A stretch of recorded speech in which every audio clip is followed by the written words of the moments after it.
What is going on, everyone? Welcome to the Bass Kayak and Beers podcast. It's your boy Armando.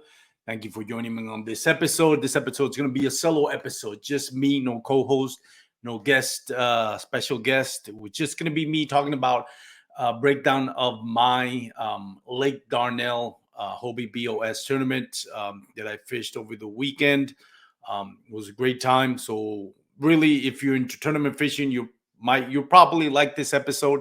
We're gonna do a full breakdown, practice days, and then day one and day two, what I saw and what I was able to find. Spoiler alert: I finished 22nd out of 141, but we'll talk about that later. We're also gonna be touching on my thoughts on the Hobie B.O.S tournament and Lake Dardanelle, the Lake Dardanelle in itself. The experience of fishing that lake. If you've never been there. We are also going to break down every catch and every technique that I used. And if you're watching on YouTube or Facebook, I'm going to be sharing the screen of while I break down the episode, but break down the lake catch by catch. If you're listening on the podcast, you're not watching it on our YouTube and Facebook channel, I do my best to kind of describe everything so you get an idea of what we're talking about here. But yeah, that's basically it. First of all, congratulations to Jackson Rambonis. I think that's how you pronounce the last name. Son of the great Fred Rambonis, son of the great Rambonis. Made it sound like his dad was already passed away. No, sorry if it sounded that way.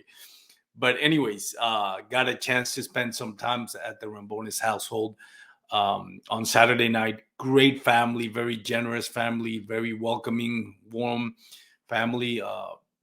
So it was a pleasure hanging out with them. Huge congratulations to Jackson. He came up the winner, and he definitely put in a clinic. There was a lot of talk about, him being the son of Fred and living at the lake and all that. Nothing should be taken away from this amazing win, and I'll share my thoughts on that towards the end of this episode. But really, great young man. More importantly than fishing, just his personality, his character, just spending a few hours with him. Seems like a great young man who's being raised well. So I'm sure parents are very proud of him. And so big congrats to them. So before we get into that, huge shout out to my sponsor, Douglas Outdoors. Go to douglasoutdoors.com. Check out the full lineup of LRS, X Matrix, and award-winning fly fishing rods. We'll go to a quick waypoints commercial and then we'll kick it off. All right. So Lake Dardanelle, last tournament of the Hobie B.O.S season, was my last chance to qualify for the TOC. I had fished two prior tournaments, the inaugural tournament for the season, the Toledo Bend. They didn't do well at all on that one. I also fished Broken Bow, which ironically I had a great 2 days of pre-fishing, but a horrible tournament. And then Lake Dardanelle, which I had a horrible pre-fishing, but had a pretty good tournament, all things considered. So let's start off with my thoughts on Lake Dardanelle. Lake Dardanelle is a beautiful lake. It's amazing. The wildlife. It's a very, very nice lake. It's a big lake. I really enjoyed the lake itself. I got to see some bald eagles just fishing right next to me, and you can see them just flying around. And all the time that I was there, you see a ton of wildlife. You see deer just swimming across or walking across the shallow lake. A lot of wildlife, beautiful wildlife. So that was a great experience. The lake fish very, very tough. It was a very tough lake. If you've never been on that lake before and you managed to put a 2-day limit, congratulations, because it was a tough lake. And that is not just based on what I experienced, but talking to pretty much everyone that I've talked to. There was 141 of us. I didn't talk to 141 of them to get their experience, but everyone that I talked to, even the greats like Drew Gregory, Rolando Nandin, who I was rooming with, and also Daniel Glenny. who's also staying with us at the Airbnb. They both had a tough day of pre-fishing. Mine was probably the worst. I struggled to get 5 bites on each day of pre-fishing. I pre-fished 2 days. As far as the area surrounding Lake Dardanelle, I was kind of disappointed. When you compare it to uh, Broken Bow is a beautiful scenery, and it's kind of up and coming, kind of trending. And even though it's still um, kind of a little bit wild on Broken Bow, you can see that they're have something going on with being a tourist attraction, and they're building on something. It's a lot of cool things to see at Broken Bow. Um, Darnell and Russellville, it was kind of disappointing. Not to pick on anybody from Arkansas, anybody from Russellville. Everybody was really nice though. Had a good time over there and with the locals. But just itself, I when you go to places like Broken Bow, Toledo Bend, Lake Fork here, there's that bass fishing culture, right? So it doesn't have to be luxury, doesn't have to be like, oh my God, this is 5 star. I'm not talking about anything like that. It's just like a lot of people that I've noticed really didn't care that much for fishing or bass fishing around the area, which kind of surprised me. The Airbnb where we're staying, the owner of the Airbnb, huge on bass fishing. But other than that, talking to locals like on restaurants and just around the Russellville area, like everybody was kind of surprised. Like, oh, you come here all the way from Texas to bass fish? Really? Like where? Lake Darnell? So it was kind of disappointing. They only had one tackle store in the whole town. I think it's KM Outdoors. Hugely disappointed with that. Um, on Saturdays, they close at 3 p.m. and on Sundays, they don't open. I guess because they don't have any competition. It was the only tackle store out there. Um, and I was like, seriously? Like you don't have a tackle store that stays open later than 3 o'clock on a Saturday? And our plan was after a day one was to, um get some tackle based on what we saw and some backup tackle as well. And when we find out it closes at 3 o'clock, I was like, what the heck? What tackle shop closes at 3 o'clock at a lake? But that goes to show you, not a lot of people fish that lake. And I didn't see a lot of boats either. So yeah, so it was interesting. I was that aspect, the culture behind the bass fishing culture, I should say, behind Lake Darnell was not what I expected. Broken Bow had a few tackle shops, and everything revolved about the lake experience. Russellville, it's just like they didn't care about Lake Darnell being there, and bass fishing and all that. But also not a lot of good places to eat. We did found a little diner that I had a double cheeseburger with bacon. That was amazing burger. But other than that, not a lot of restaurants. Um, so yeah, it was kind of slacking there a little bit. But anyways, the lake itself, um, it's more of a river, um, and a dammed river than a lake. So there's then, or it basically it's a reservoir, but it has a flowing, it's still a flowing river system, which has ships coming up and down and all that. From what I understand. But again, I'm not particular on all the history of Lake Darnell. But the water clarity was at best in some areas 1 to 2 feet. I did found a nice creek that had 8 feet uh, deep, and water visibility on that creek was about 3 or 4 feet. But I couldn't find any bass fish in there. So let's start off with the practice. Day one practice, and I'll share on my screen here. Let me see if I can find it. Share screen. Where's my share screen? So Chrome tab. So apologize here. Here we go.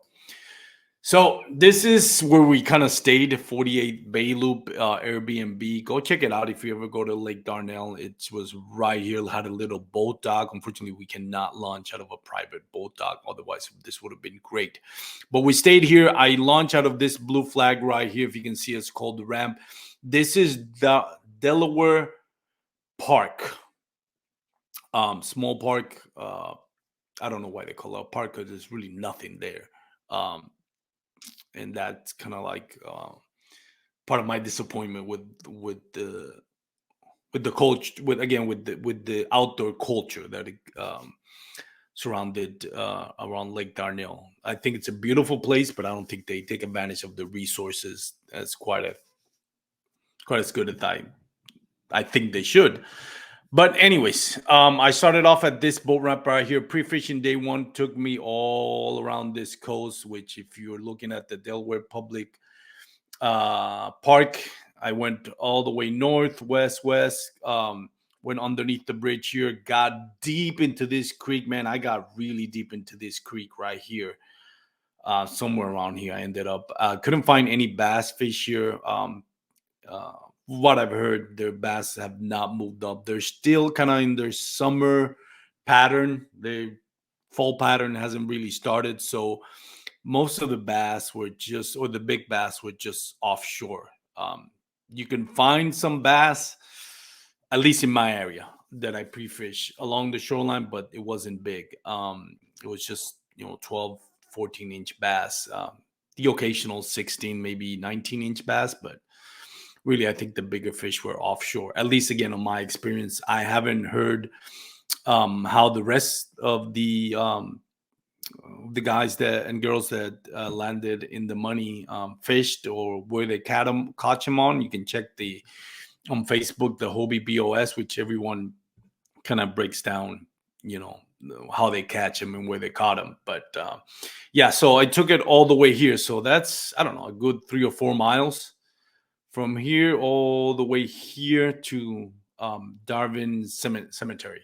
So yeah, so all this cove I pre-fished, mostly stayed beating the bank on them. And again, I couldn't find much. I got a limit, small limit. Day two, we went a little bit west to Shoal Bay. Or I went a little bit west to Shoal Bay. Day two, I pre-fished with Rolando Randin and Daniel Glenny.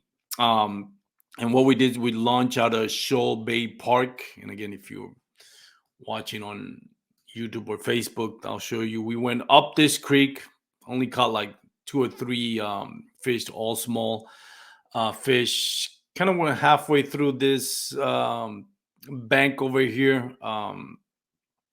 Didn't really explore it. Didn't feel like it was holding any fish on it.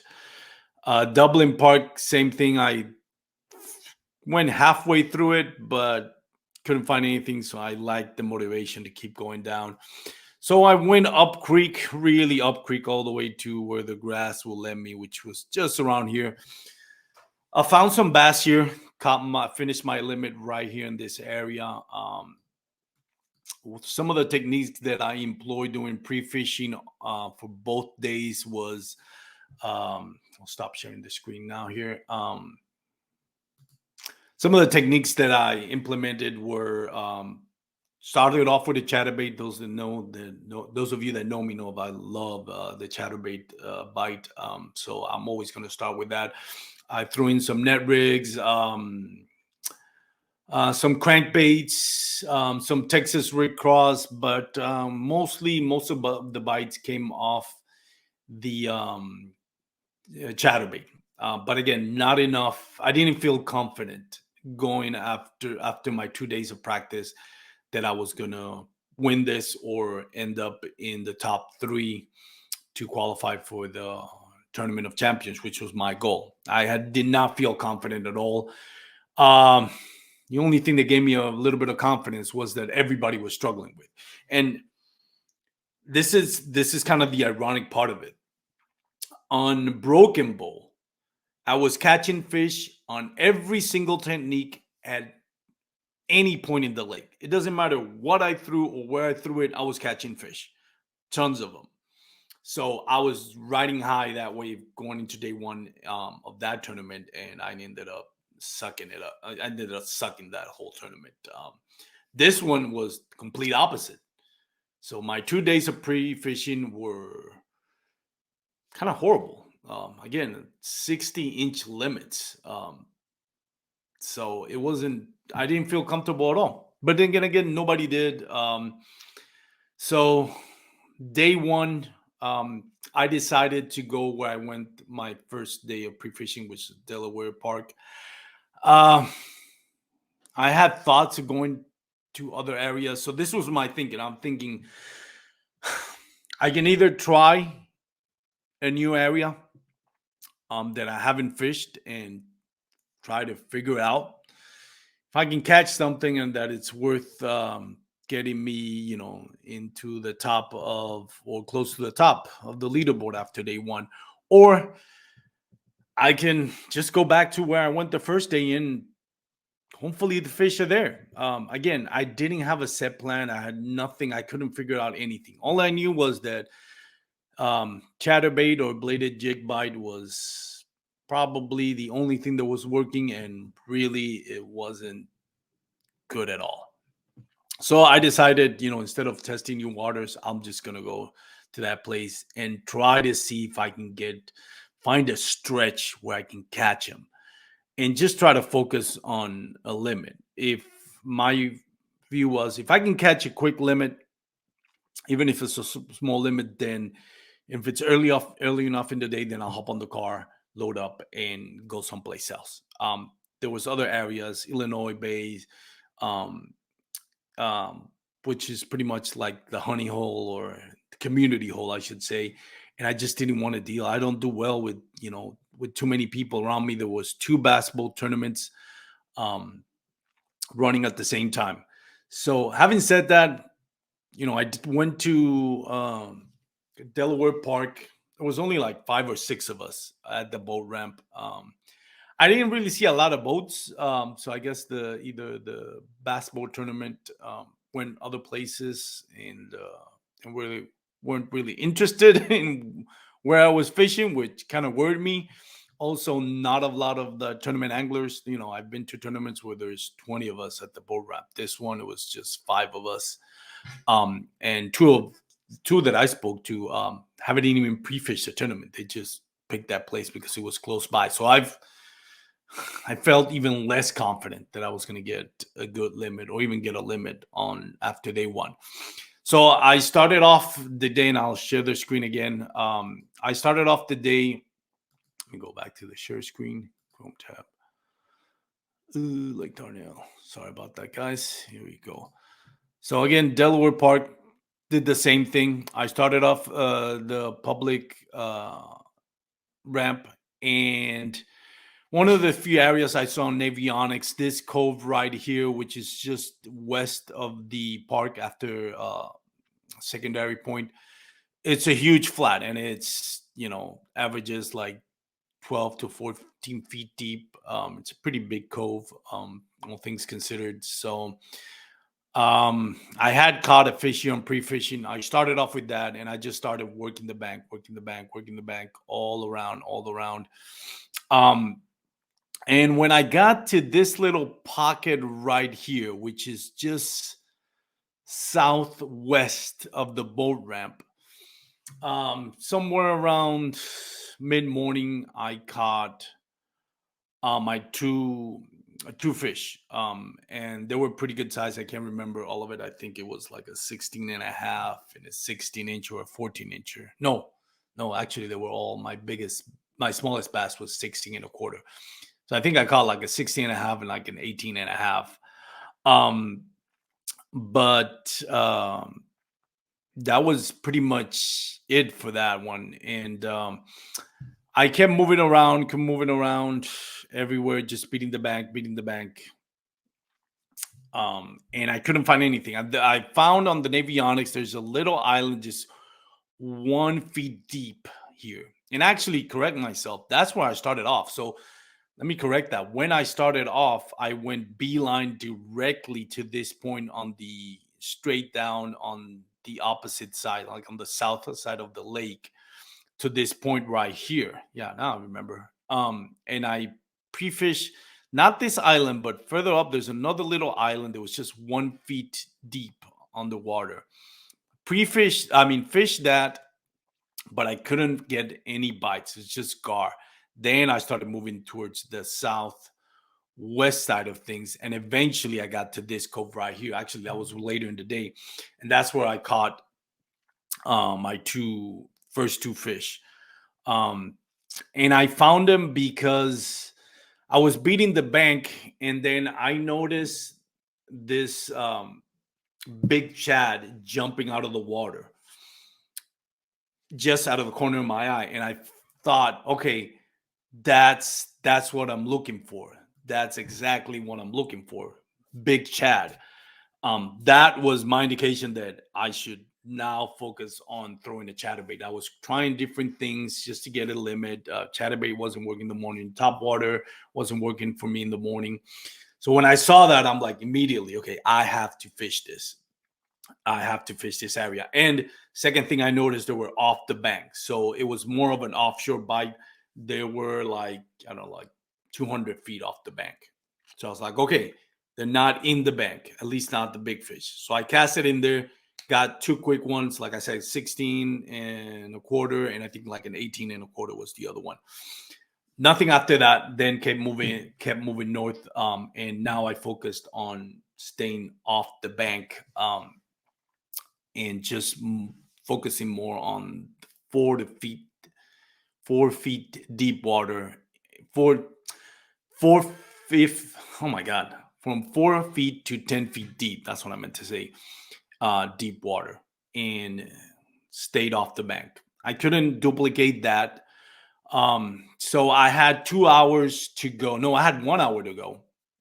So I figured, okay, I haven't found anything. I'm going to go back to that same spot.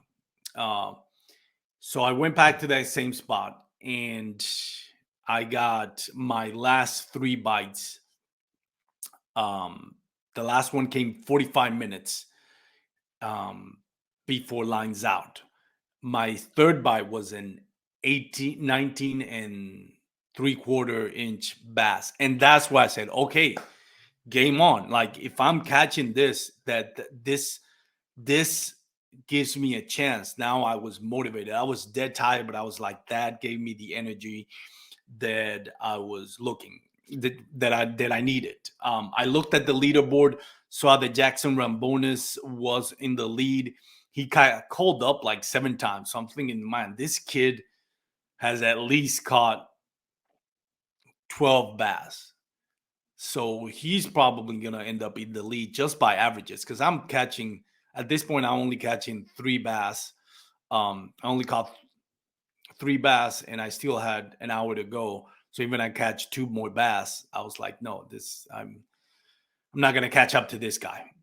But at least I get a limit.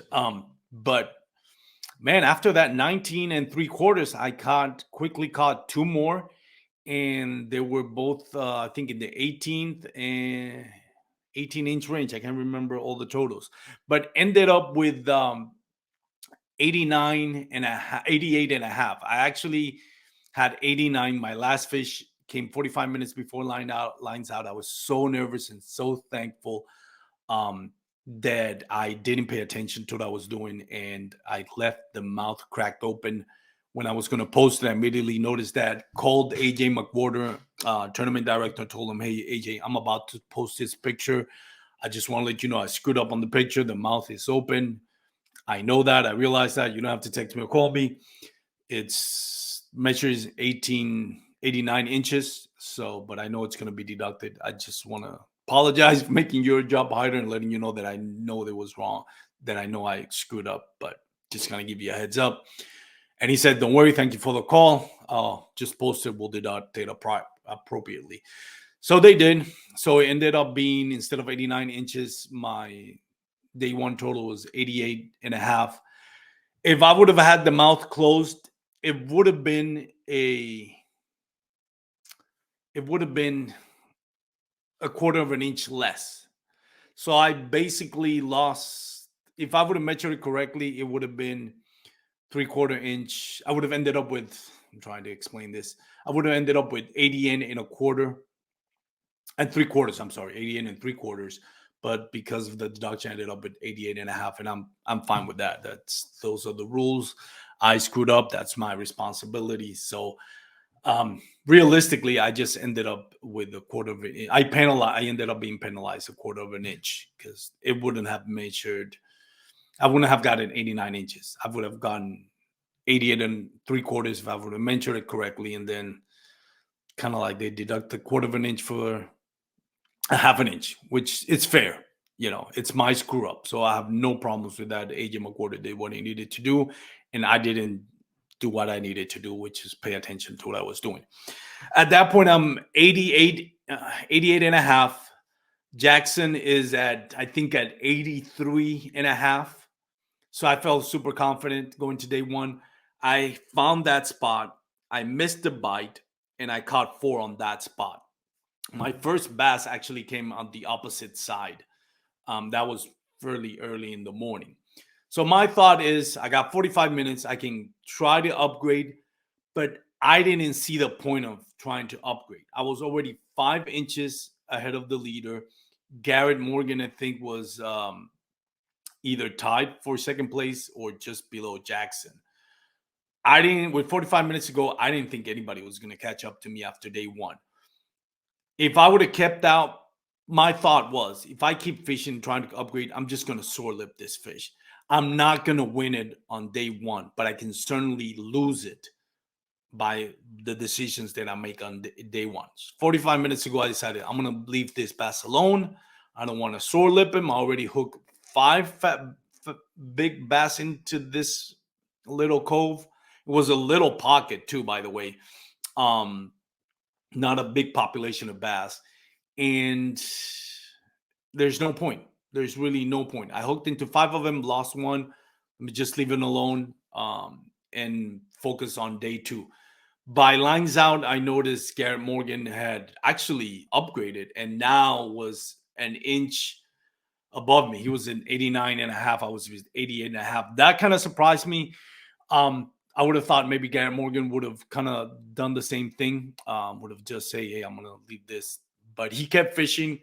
Credit to him. I'm not going to question Garrett Morgan's decision. He is an absolute hammer, and he has had a solid season overall, both on KBF, Hobie B.O.S, and the Bass Nation Kayak Series. So far better angler than I am. I'm not going to question his decision to keep fishing. It could have been that he caught him earlier, just didn't have a cell signal to upload it. So, but I was surprised. I was surprised that I was in second place after having a 5-inch lead with 45 minutes to go. But the way I looked at it, that kind of took a little bit of the pressure off me because not a lot of eyes were focused on me. They were more focused on Guy Morgan got day one. Now, I noticed a lot of people did reach out to me, and thank you for all that supported me and reached out to me. There's so many of you. I'm not going to name each one of you because I'm going to forget a few of you, so I don't want to disrespect anybody. But you know who you are. Thank you for texting me and showing your support after day one and congratulating me. So after day one, I got to the house. I was super nervous. I don't remember feeling as much pressure as I've ever felt. The only thing I can think of was when I was going to get married. I was super nervous. And when I proposed to my beautiful wife that day, I was super nervous. But other than that, I don't remember ever being this nervous. I couldn't sleep on day. I did manage to sleep a little bit after day one, but I was super nervous. I got up. I was shaking. Uh, I, the nerves were all over. I mean, I've never felt so much pressure, and it's funny because if I'm in the middle of the pack, then I go with the mentality where I'm off anybody's radar. I can just go out there and perform. And if I do great, then everybody's going to like, oh man, clutch. And if I don't do great, I kind of fall off everybody's radar. But being in second place, I know I was I had a target on me. I was, a lot of people, like you said, I messaged me and congratulated, which is good. I like it, but at the same time, there's that pressure of like, I don't want to screw this up. I don't want to be labeled as the guy that choked under pressure or couldn't get it done. So I really was really nervous. The other thing is I only caught 5 fish. I only got 6 bites. Like I said, I lost one of them. So it wasn't like I had it figured out. Now, this is what I've always said about myself as an angler. If I find a good bladed jig or chatterbait, whatever you want to call it, bite, I'm taking someone's money. I may not win it, but I have a good shot of winning that tournament and a great shot at landing in the money. I mean, I'm telling you, and I'm not bragging. If you get me on a good chatterbait bite, money's on me that I'm going to win it. I promise you. It's my go-to. It's where I feel comfortable. I got it dialed in. I know what rods I want to use. I know immediately what speed. I'm very conscious of the real speed that I'm using. I very conscious of the rod that I'm using, the weight, everything. I got that dialed in. I'm super confident with it. So my worry was if that chatterbait bite is not there, what am I gonna do? And this is where my limitation as an angler comes in. I talk about one of the best performance I've seen on a tournament, which was Rolando Nandin's win at the inaugural tournament this season. And if you haven't listened to that episode, you can go check it out. That is one of the most epic wins I've seen on a tournament, and this is why. Rolando Nandin was leading after day one with a pretty good lead after day one. A cold front came in, and keep in mind, we're talking about Toledo Bend, the inaugural tournament in February for the Hobie B.O.S. A cold front came in, and there was going to be a frost in the morning, so it was going to be a little bit ice in the morning. It was going to drop below freezing level, just a little bit, just enough to put some ice on top of your kayak. Day one of that tournament was very different. It was a lot of wind. Um, it was cold, but not too cold. It was somewhere in the 50s, I think, but it was going to drop down to below 30s overnight. Rolando Nandin took the decision to, on day two, go to a completely different side of the lake with a completely different bite in a completely different technique before he took that decision the night before. To put it in perspective, you're leading after day one on a tournament, and all of a sudden you look at the weather pattern and you decide you're going to throw everything you did on day one and completely change it in the hopes that the changes you make are going to coincide with the pattern that you expect, considering the drastic change of conditions. Let me tell you something. That is the gutsiest move I've seen in kayak fishing. I don't know anybody else that would have, how do I say this? That will have the guts. I'm just going to have the guts. I want to keep this family oriented, but they have the guts to make that decision and get the biggest limit on day two. I am telling you right now, I am nowhere near that level. And I'm going to tell you right now, very few anglers are at that level of knowledge and confidence. That takes a lot of confidence. And shifting my attention to my tournament, that's not me. To me, I knew if my chatterbait bite was gone, I was gonna struggle, and I that was my worries. Like, what's gonna happen if those fish are no longer there and the chatterbait bite is not there? What am I gonna do? So day two, um, got to the boat ramp. Nobody, nobody at the boat ramp. I got there. The lines out was at 6:30. I got there at 5 a.m. from 5 a.m. to 6:30 a.m. I'm just sitting on my kayak for an hour and 30 minutes. I'm sitting in a kayak in complete darkness.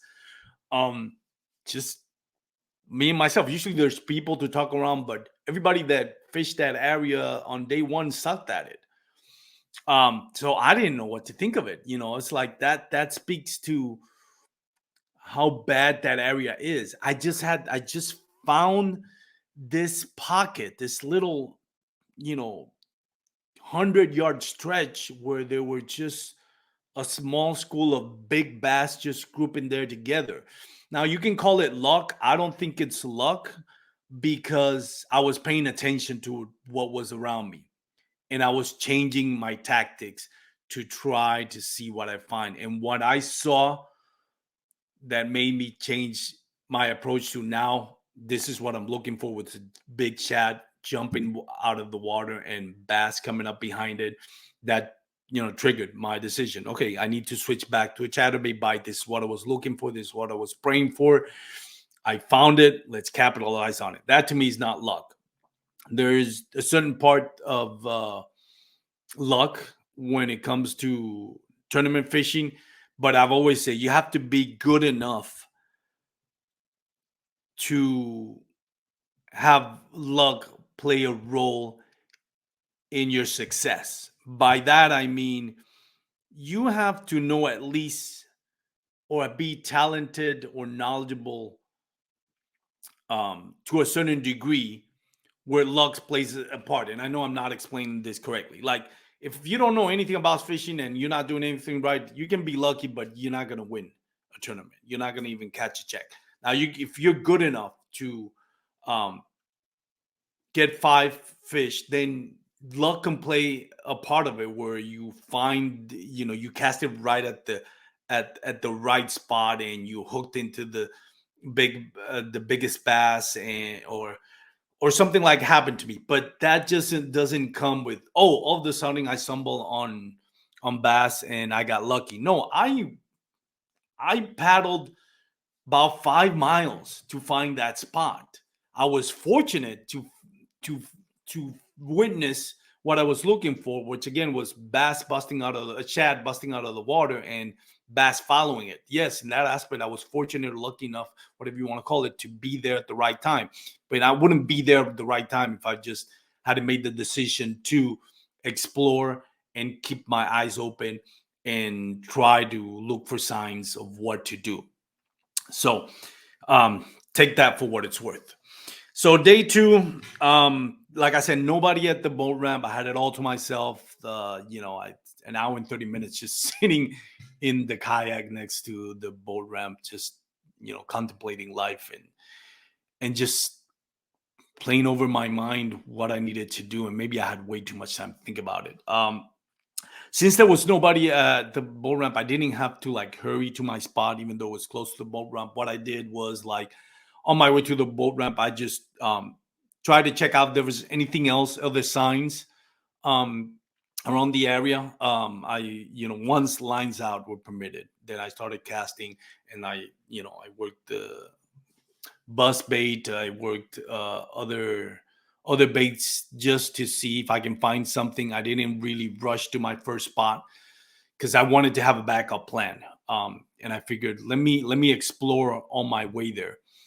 So nothing, didn't get a bite. Finally, I got to my spot that I found the top four fish on day one, and eventually, shortly after, I get a short strike, but a bite. I tried to set the hook, set it as hard as I could. Um, and I learned something. I noticed something from day one. So let me go back to day one real quick. On day one, my my second bite, I already caught one fish on the opposite side of the lake. So my first bite on this pocket where I caught the big bass was a miss hook set. And I wanted to share this, and I forgot to mention on day one. That's why I'm going back to it. I wanted to share some knowledge on what to avoid. When you're out fishing, and this is a mistake most anglers, including myself, make, it's moving towards your bait. I can't tell you how important it is to avoid that. I think most fish that are lost is because we're not paying attention to where we're moving. A lot of times when you, especially in a tournament, you want to cover ground, so you're roll casting. You cast and you start moving towards where your bait is. I can't tell you how bad of a hook set you're gonna have if you landed a big fish. If you're doing it for fun fishing or pre-fishing and you just want to figure out the lay of the land and you don't have a lot of time for fishing and you want to kind of like explore, don't have that much time, by all means, go roll cast because you're not really worried about the hook. You just, in fact, it's probably better if you don't hook into a lot of fish because that way you don't show lip them before the tournament starts.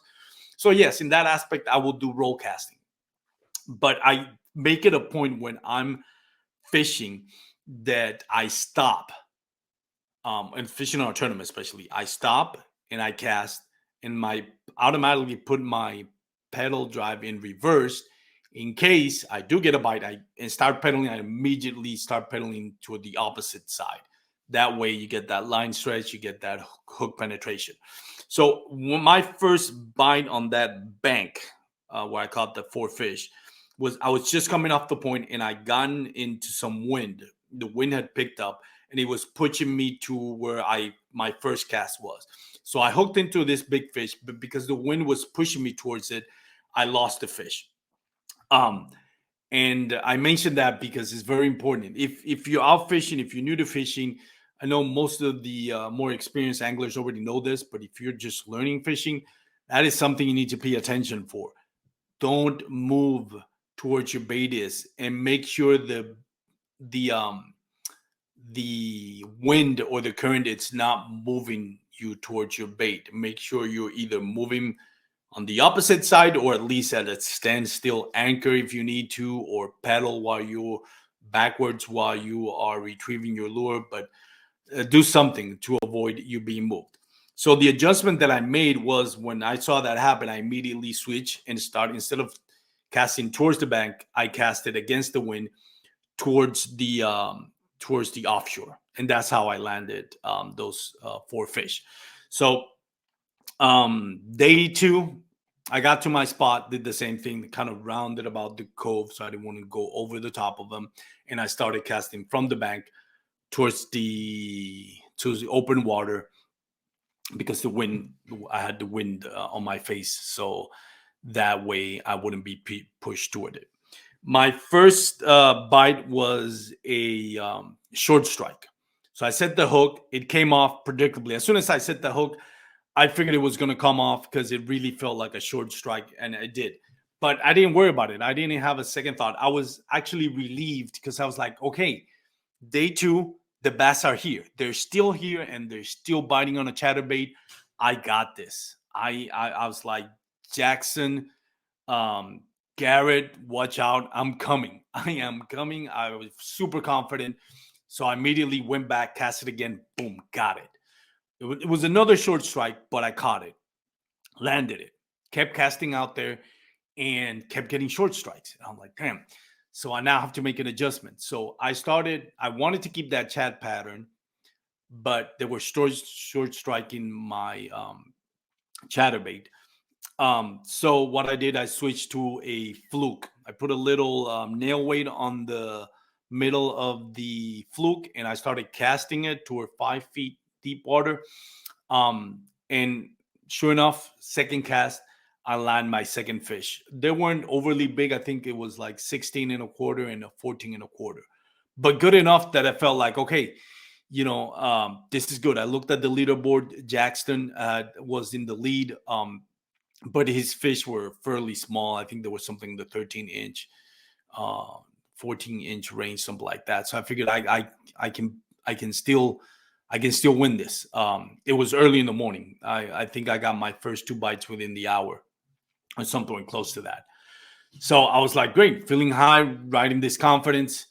So I kept casting, kept getting short strikes. I would switch back and forth between the fluke and the chatterbait, but I kept getting short strike on both of them. So I figured, okay, let me leave him for now. It's still early in the morning. There's nobody out here. Nobody saw me. There's absolutely no kayaks around. Let me move around, leave this spot. I don't have to worry about somebody coming in, and just work the bank in other areas or the offshore bank and see if I can find something else. And I'll come back to it. I did that because that's what worked on day one. Day one, when I found those fish, I found, and again, going back to day one, I found one at the opposite side of the cove, um, and then later on, I got my second and third bite on that cove that we're talking about that had holding the big fish. Then I didn't get any bites after that. Then I came back later in the day with an hour left and caught my final two fish. So I figured I'm gonna do that. I'm gonna wait till the wind picks up again like it did yesterday, and I'm gonna go back to it once the wind picks up. For now, I'm just gonna work the um, I'm just gonna circle around the cove and come back to it. So I keep going. I found this bridge and some riprap along the road. Um, and I see huge water blow up. I know it wasn't gar, but I had a feeling there were sand bass. But nevertheless, I think maybe there's a bass around there somewhere. Threw a chatterbait, and I did land a square bill actually. Threw in a chat pattern square bill, and I landed this huge white bass or sand bass, whatever you want to call it. Kind of disappointed, but I feel like, okay, yeah, that's kind of what I expected when I cast it there when I saw the top water blow ups. So I kept working the roadside jetties. I don't know if I'm not sure if that's what you call it, but that's what I call it. And I just worked that square bill parallel to the bank, just banging it on rocks. I see another top water blow up, and I immediately knew that was not a gar. It was not sand bass. That was a bass. So I cast it toward it. Boom, got a bass. I think that was something like a 14 and a half incher. He inhaled that square bill. So now I'm thinking, well, wait a minute. The spot that I did so great yesterday that I came back here today on day two, I'm getting short strikes on the fluke and on the chatterbait. And I'll talk a little bit more about that chatterbait because some interesting information on that. And then, but on this square bill, now keep in mind, it's not the same spot. This guy totally inhaled it. So I was like, maybe I should go back over there when the time's right and try a square bill. So I kept fishing. I ran into another kayak angler, and I wanted to talk a little bit about the unwritten rules of kayak fishing.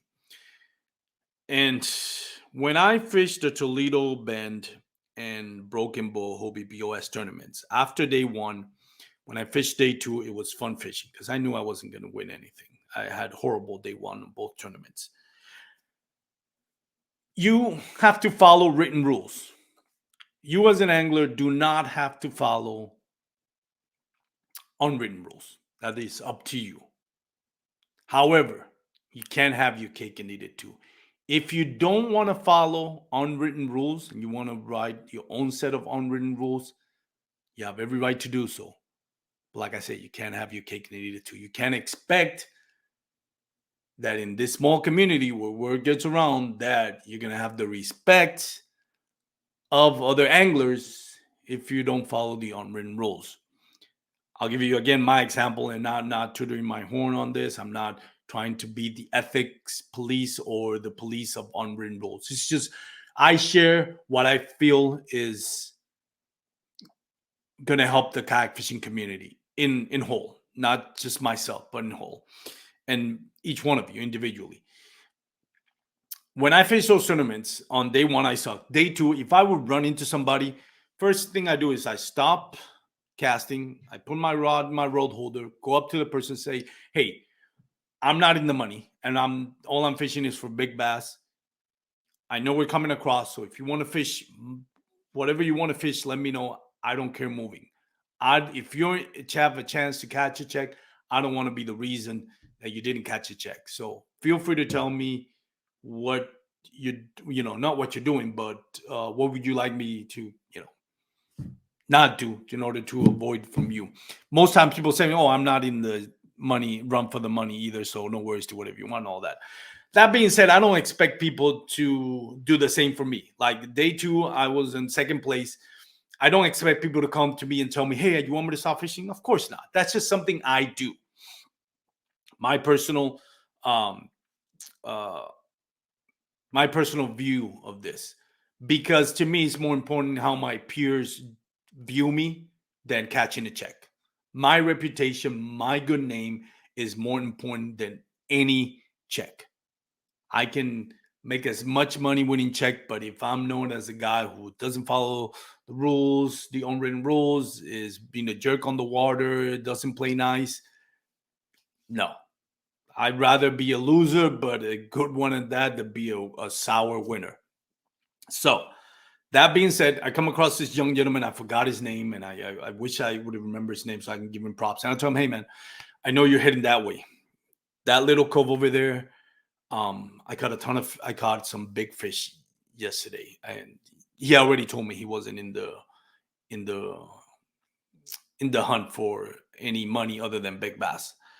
And I told him I can't tell you not to fish. What I'm asking you is, if you don't mind, would you not fish it? And I'm in second place. I caught my 3 bass, and I need 2 more to secure myself.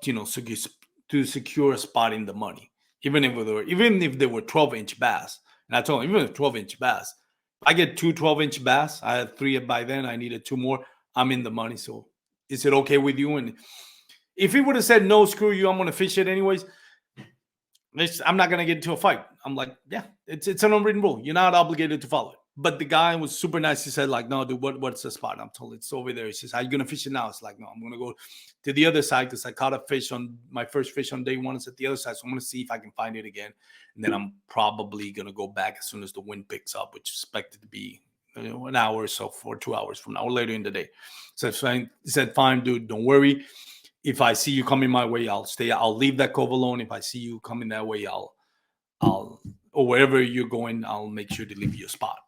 And true to his word, he did. He kept going to where the cove, but he didn't get to the cove. I saw him when he turned around, and then as soon as he saw me cross to the other side to go back to my spot, he then proceeded to go to the other side. Again, I don't expect that treatment for anybody. I don't expect the red carpet. That is just, I mentioned that if you are fishing a 2-day tournament and after day 2 you have no shot of winning the money other than big bass, and you come across somebody that has a chance to qualify for a TOC, earn a check, or even win it, I would urge you to consider being the bigger person and just have that communications like, hey, you need that spot.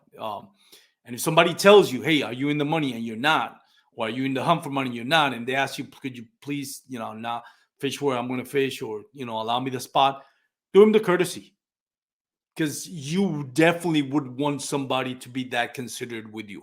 My personal opinion. Again, you don't have to follow the rules. The unwritten rules, if you don't want to, that is up to you. But keep in mind, not by me, because I'm not going to trash talk anybody, but word is going to get around. And you're going to be labeled pretty quick. That's just the fact of it. You can't have your cake and eat it too. If you are in the money, or if you have a chance of winning the money like I had in day 2, and you ask this favor and somebody says, no, man, I want to win big bass of the day, keep in mind there is no obligation for that person to yield to you as well. If you want to take to social media after that, I respect it. But keep in mind, that's just a courtesy that person is extended to you if that does decide. It's nice, but there are no obligation. They want to fish. They pay their entry fee just as you and I did. And they want to enjoy their experience, and they want to catch fish. So they're at no obligation to yield to you. So that's both sides of it. So that's it. Moving on, went to the spot where I caught that first fish on day 1, see if it was still there. Wasn't there. I kept working the bank. Finally, I saw the wind picked up, so I headed back to that cove. Again, I got short strikes on it. I quit. I kept going from the bladed jig to a fluke, which was the first 2 that worked, and I kept getting short strikes on both, but I wouldn't get him to commit to the. So again, I thought, okay, I stayed there for an hour. Now I got 3 hours left. Now I need to hustle and bustle and run and gun, because I don't have that much time. So I go again across to the other cove and continue to where I left off. Um, and once I get there, I caught my fourth fish, and it was on a jack on the was it? It was a bladed jig. I think it was the jackhammer. Um, and he totally inhaled it. Now I'm thinking, did I sore lip this bass on day one?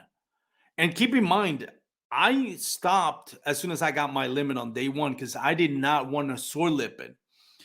So this is where I'm going with this, and this is where you have to have situational awareness. In that cove, the bass were still there, but for whatever reason, they were short striking, especially the bladed jig.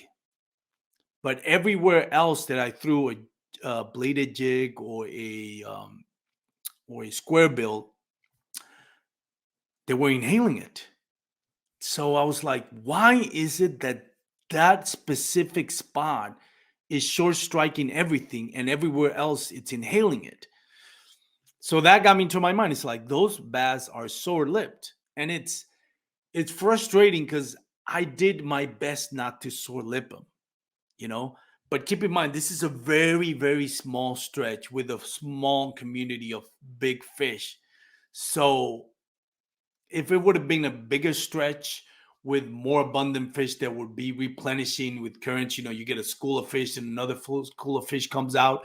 But this wasn't where the current was. It was just a cove that doesn't get any current unless it's wind current.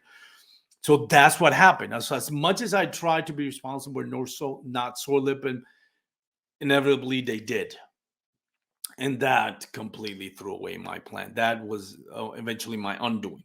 So I got my fourth fish and I kept going through the bank. I skipped into a dock and I got my fish. And I was like so ecstatic about it. I set the hook. Same thing. He completely swallowed that jackhammer.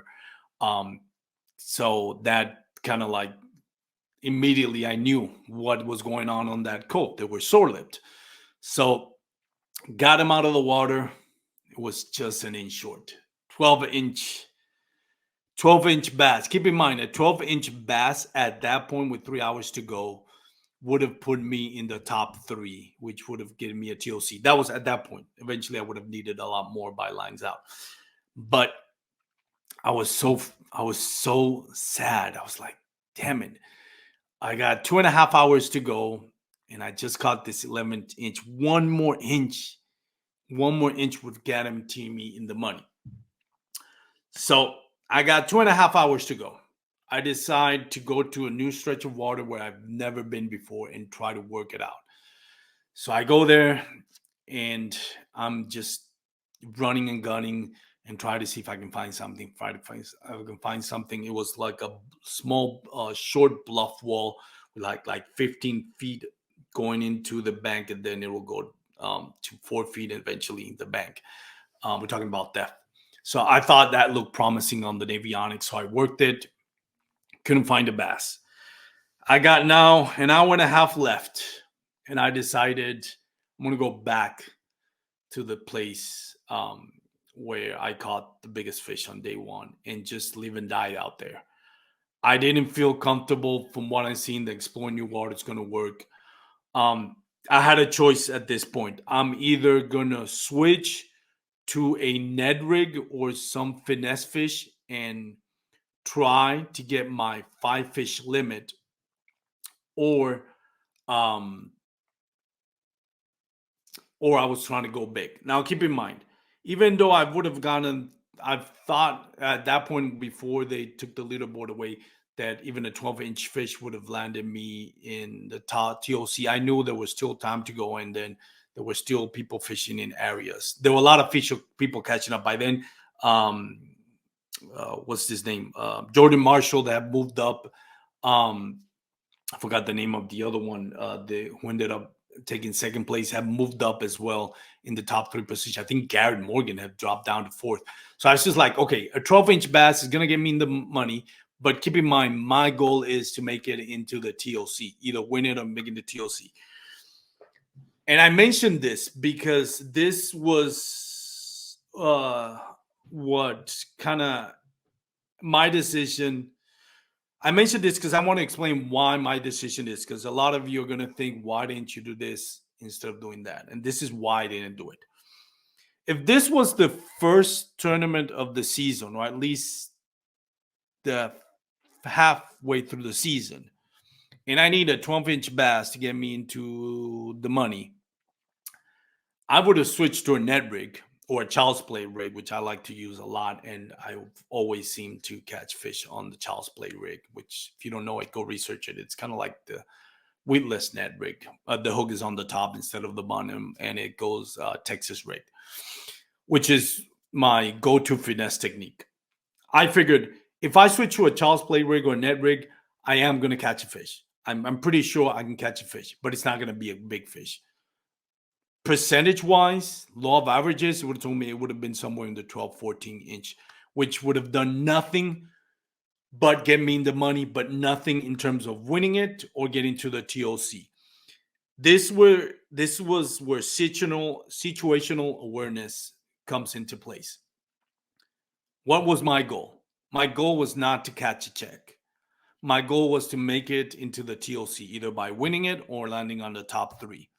I got two choices. Even though my chatterbait last bite on the chatterbait was 11 inches, by law of averages, usually a chatterbait is going to get you a bigger bite than like a net rig. And I'm not saying always, but net rig is something that, it's more prone for small mid fish um, to bite than big fish. Chatterbaits tend to attract bigger bass. Again, that wasn't the case on that fish was 11 inches, but I know enough to know that chatterbaits get you bigger bites in general. So I was like, I'm not here to make it into the money.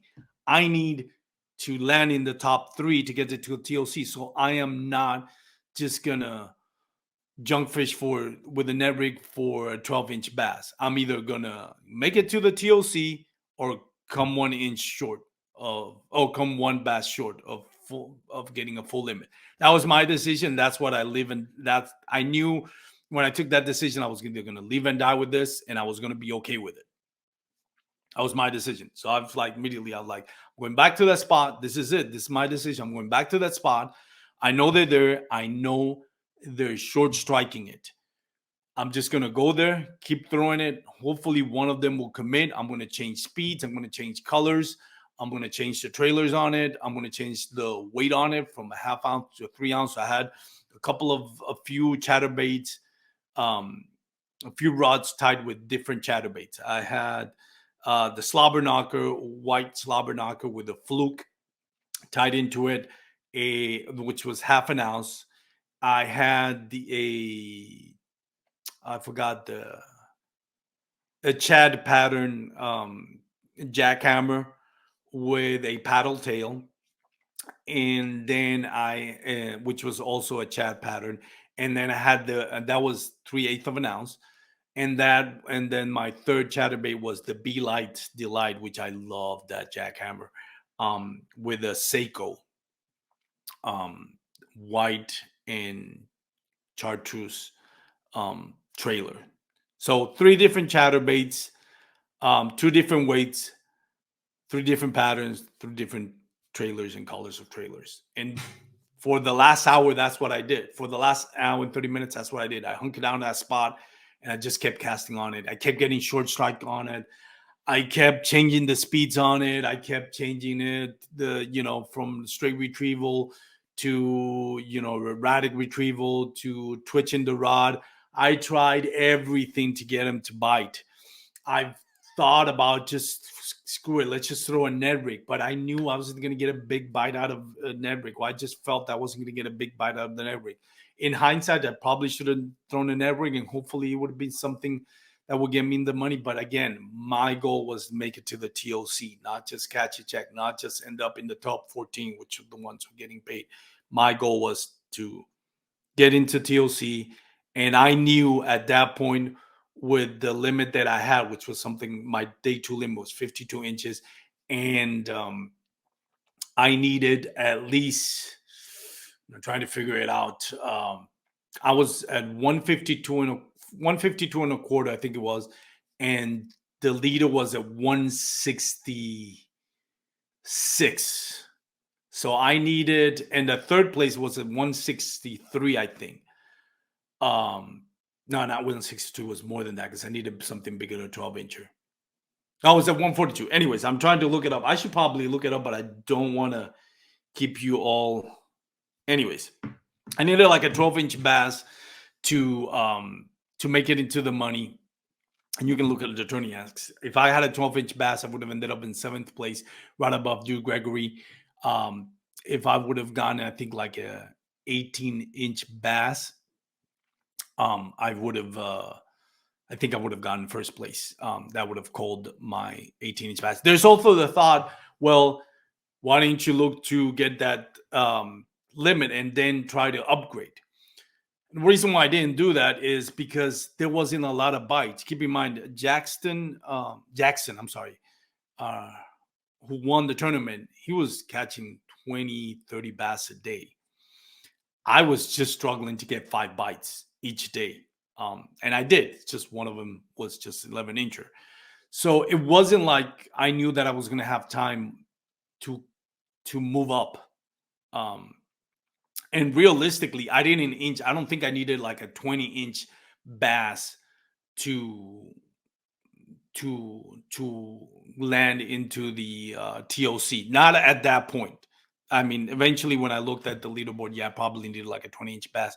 But at times where took the leaderboard out, I'm thinking just a 16, maybe an 18-inch bass would get me into the TOC, and that's what I was gunning for. So that was it. That's what I live and die with, and I died with it on this tournament. I didn't get that final bite, at least not a 12-incher.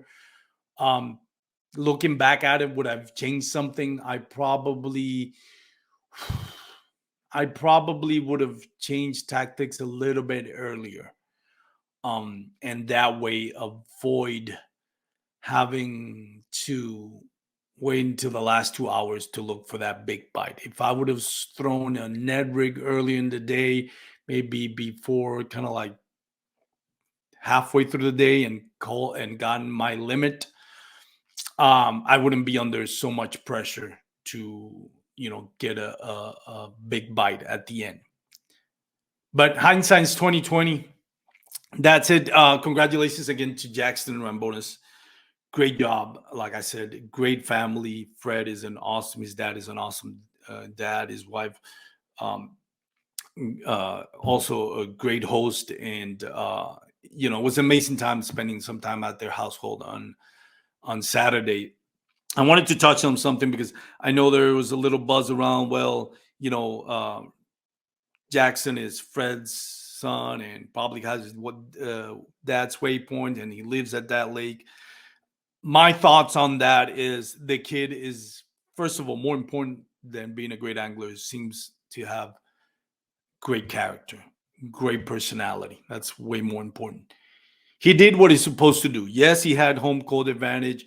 Yes, he has the benefit of Fred being his dad, and growing up with that cold bass fishing culture. He doesn't have to apologize for that. He has great, or he has a privileged life when it comes to bass fishing. So if he loves bass fishing, that's what he wants to do. And if you notice on his Instagram account, that's his dream, to be a tournament angler. And he has a privileged situation that works for him. Yes, he has to take advantage of that. He owes nobody an apology for doing great on a tournament just because he's Fred's oldest son and he grew up in this bass fishing culture and has this great knowledge, and not just from the lake but from his dad, who probably fishes all the time. So does Gary Morgan, and he didn't win it. He didn't even come in the top 3. Not to take anything away from Gary Morgan, he's an amazing angler. But just because the kid has this privileged situation doesn't mean that he's automatically going to catch fish. He caught probably over 60 fish in a span of 2 days. He fished for the first time out of a kayak. for the first time out of a kayak on a tournament. Not just the first time fishing on a kayak tournament, first time fishing out of a kayak. And he manages to pull this. I think it is fair to say that before we crown him into the next UN minor, we have to see him do this at other tournaments. He qualified for the TOC. So I expect him to do great at the TOC, not necessarily win it. Keep in mind, he's going with it against 49 of the best anglers in the country. So I don't necessarily expect him to win it. I wish him well. I think he's going to do great. And that'll kind of hush some of the, I don't want to say haters, but some of the naysayers or the ones that put in a question mark on his win. I don't personally put a question mark on his win. I think he did amazing. I think he could be the future of this sport. I do think, in all fairness, that I like to see him do this at another lake. And if he skunks or does horrible at Cattle with the TOC, then I think those questions are going to be brought up like, well, you're not you don't have your dad's waypoints kind of thing, whatever. I don't agree with that talk. I think he's a 15-year-old kid with a massive talent who has taken advantage of a privileged situation, but he's made it his own, and he is a great angler, and I think nothing should be taken away from him. He has nothing to apologize for. Do I like to be beaten by a 15-year-old kid on first time on his kayak? No. And I actually kind of gave him a hard time for that on Saturday night because, as a competitor, you don't want to hear about a 15-year-old kid on the first time on his kayak winning the tournament and you not being able to get a full 2-day limit. It hurts your ego, but that's nothing personal against Jackson, of course. Again, great family, very generous. And when he does come to Texas for cattle, even though I'm not qualified, wherever, Jackson, if you're listening, if you're ever in Texas, give your boy a holler. We'll definitely put you on some big fish, if not cattle, some other lakes. So that's it. That's my thoughts. An hour and 12 minutes of this, me rambling. If you made it this far, you probably have too much time in your life, but I do appreciate it. Go follow my sponsor. Go to douglasoutdoors.com. Check out the full lineup of LRS, X Matrix, and award-winning fly fishing rods. I hope you enjoyed this episode. And again, congratulations to Jackson Rambones. Go follow him on Instagram. I don't know if he has TikTok or YouTube, but if he does, go follow him on that too. Go follow his dad too, Fred Rambones. So have a great day, everyone. Peace out. If you're going to be on the water, wear your PFDs. If you're going to have a few beers, drink responsibly. Now, peace out. Bye.